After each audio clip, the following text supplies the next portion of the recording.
Kabam has just announced Act 5, Chapter 3, and it'll be playable next week on September the 6th. You guys know I'm going to be there live streaming day one because I am always hyped about getting my hands on some new content here. Very happy to see some new content being announced. There is one thing, however, that I am a little bit disappointed in, and that let's just get that out of the way because then I want to go back to being hyped, man. Going on over to the rewards right here. This is kind of the first thing that I looked at when I saw that this chapter was being announced, and I didn't see any tier 2 alpha. There's no full tier 2 alpha, not even one. There's no fragments of a tier 2 alpha. We're getting nothing when it comes to tier 2 alpha, and I'm kind of surprised by that, right? I never expected to see tier 5 basic. I saw some people complaining that there was no tier 5 basic, but I think we all knew from the start that we weren't going to get tier 5 basic until like the end of Act 5, which I'd be very surprised if we did not see tier 5 basic for 100% completion of Act 5. But I thought by this point, actually, I thought by last chapter that we'd get some tier 2 alpha at this point. So yeah, I'm still shocked that we're not getting any tier 2 alpha. The rewards, however, are not bad.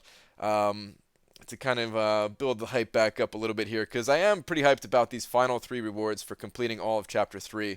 First is a 4-star rank up gem crystal, the same that we got for completing all of 5.2 if you're able to do that. And I get it, some people are not into the 4-star champions anymore, but it's still the equivalent of 5 tier 4 basics, 3 tier 4 class catalysts, 2 tier 1 alphas. Like, it's still pretty good. If you're not into the 4 stars, there's some stuff here for 5 stars too. A 5-star Awakening Gem Crystal, which, yeah, Awakening Gem Crystals for 5 stars, extremely rare, right? The only ones that I've ever gotten was the 12.0 thing when they just gave one out if your account was advanced enough, and then Labyrinth of Legends, the completing it the one time, right? Those are the only 5-star Awakening Gems I've ever gotten. So yeah, this is kind of a big deal. I didn't get one back when there was the whole Dimensional Rift thing going on. Kabam! I think it's might be time for another Dimensional Rift. Hint, hint. Maybe we can get one of those going. Maybe. It's worth a shot. All right, anyway, there's going to be more than that for 5-star champions, too. There's also going to be a 5-star rank up gem crystal. It's only going to be rank 2 to rank 3, so it's not, still no like tier 2 alpha mixed in there either. That gem breaks down to 4 tier 4 basics, 3 tier 4 class catalyst, and 5 tier 1 alphas. So yeah, that's quite a bit. I'm going to consider all like these 3 things attached to the rest of the stuff that we're getting in here. The rewards, they're not that bad, right? Still no tier 2 alpha, like I said, but if you compare it to Act 4 rewards, Chapter 3, somebody posted this in the in the thread here. Yeah, these rewards look like an absolute joke compared to what we're getting for Act 5. So yeah, I mean, with the exception of this this mastery point here, the mastery point's kind of a big deal, right? But yeah, the rewards, they're not that bad. It's just a little bit sad to not see a tier 2 alpha at this point.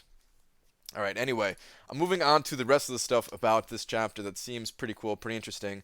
First off, it seems like they're really playing up that theme of the Grandmaster seizing control of the contest. They're making it sound like he's just playing games with us, right? He concocted his first game, is resorted to a grand game, right? He's just kind of toying with us.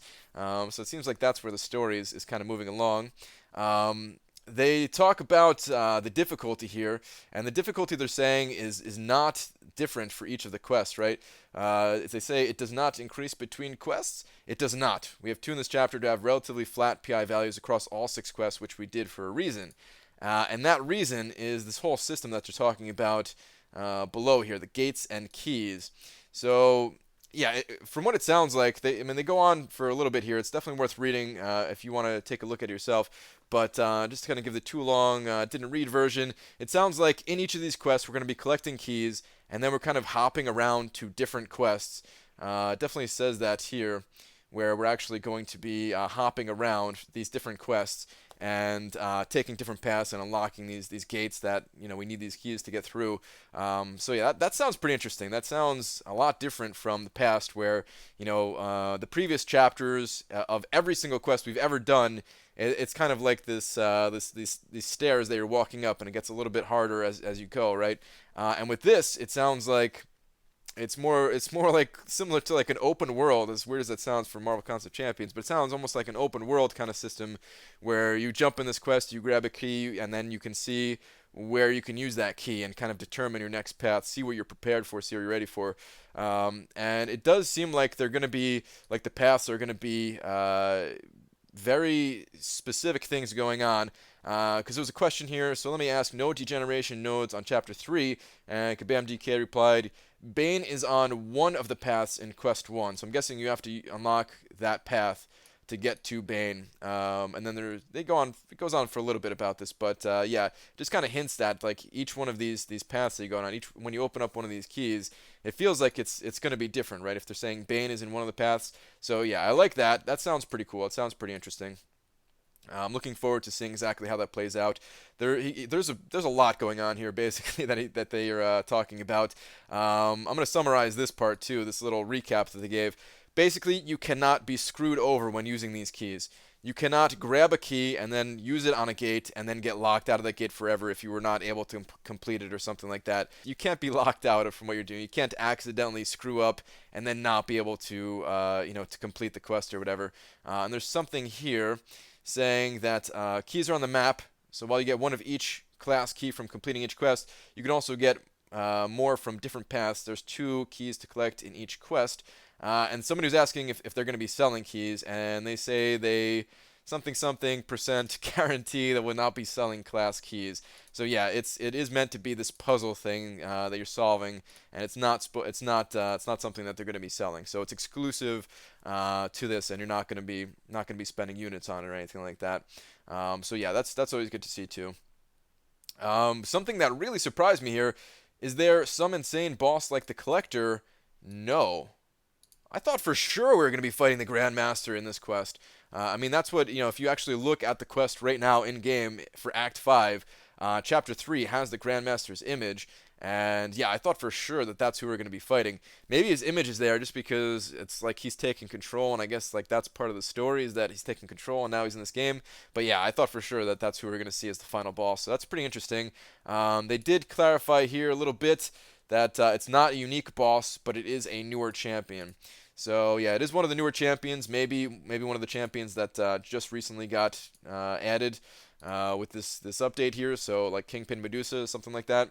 We'll have to see on that one. But yeah, no Grandmaster. They talk about the buffs a little bit here, and they say that these are basically the only global nodes. They're doing a little bit different. Each one of these quests is going to have a different class-specific global node, where all the champion classes but that specific class are reducing their attack by 50%. And I don't know if it's a coincidence here that they're going in the same order that we have for the Catalyst daily events that roll around. It's Mutant first, then Skill, then Science, Mystic, Cosmic, Tech. So yeah, I don't know if that's going to be the order, but it seems like it at least. So yeah, that's kind of interesting to see. There's only 2 new buffs that are actually different than these class ones, and I guess some of the other old buffs that they're reusing from previous quests. One of them is called Cornered, and it says here whenever a damage over time debuff is applied to this champion, they gain X% more power, and there's 3 different versions, so they gain 100%, 200%, or 300% more power. So yeah. This kind of stings, man. Gwenpool is my main champion. Man, like I was, yeah, I don't know how this is gonna work out exactly. Actually, sometimes the power gain helps, to be honest. Like Spider-Man in the old map 6 boss when he had that power gain. So sometimes power gain helps to be able to push champions. So maybe it won't be that bad, but this sounds like it's gonna be tough for Gwenpool. Maybe I'll have to go in with a different champion or something like that. Bust out some other champions. The other node that they're saying that also exists here is special attacks for both champions cost 50% less power. They're saying this for both champions. I didn't see both champions for Corner. I think it's just for this power reserve one. So yeah, that sounds pretty interesting. I don't know how this is gonna work with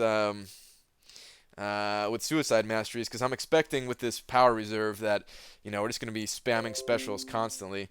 So yeah, I don't know exactly how it's gonna work, but I don't know. I might have to drop the Suicides for this one. But yeah, that's about it for all the info that they're giving. Actually, they do say one more thing here, that they're still targeting December 2017, so December of this year, for the last chapter of Act 5. So yeah, I was kind of curious about that, if they were still on schedule for getting it out before the year was over, because they did say that one time in the past.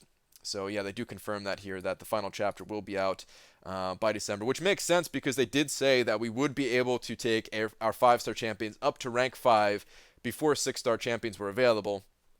And if 6-star champions are coming next year, then I would still expect that we're going to see the Tier 5 basics for 100% clearing Act 5. and be able to take up probably just one champion, I would imagine, to rank 5 right away. But yeah, that's pretty cool. And that's going to do it for this video, guys. Hyped about Chapter 3.